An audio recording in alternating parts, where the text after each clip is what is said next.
Sa Caloocan naman, patay ang isang lalaking target ng drug operation matapos aksidente umanong napasabog ng suspect ang kanyang granada. Narito ang report ni Victoria Tulad.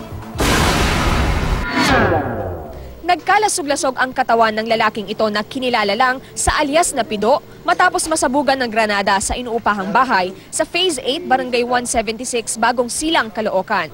Ayon sa hepe ng Caloocan Police, pagmamayari ni Pido ang granada. Aksidente raw niya itong napasabog nang magsagawa ng anti-illegal drugs operation ang mga otoridad kagabi laban sa kanya. Nakatanggap daw kasi ng ulat ang mga pulis na may nagtutulak ng droga sa lugar. Pero tila nakatunog daw ang suspect.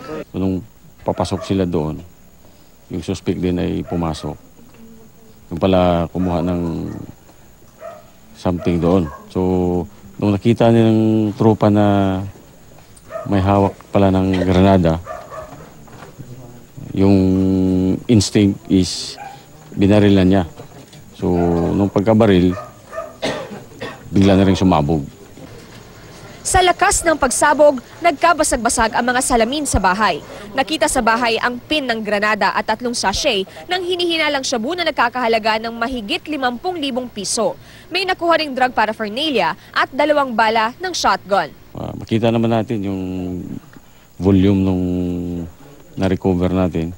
So, kung ganun kalaki, may medyo ang information natin, source din siya dito. Yung mga small street pushers sa kanya din kumukuha.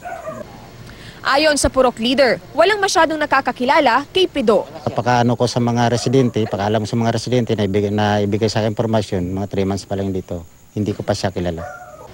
Sabi ng mga pulis, baka diskarte ng mga tulak ng shabu ang magpalipat-lipat ng bahay para hindi sila mahuli. Patuloy naman daw na iimbestigahan ang buong pagkakakilanlan ni Pido. Victoria Tulad, GMA News.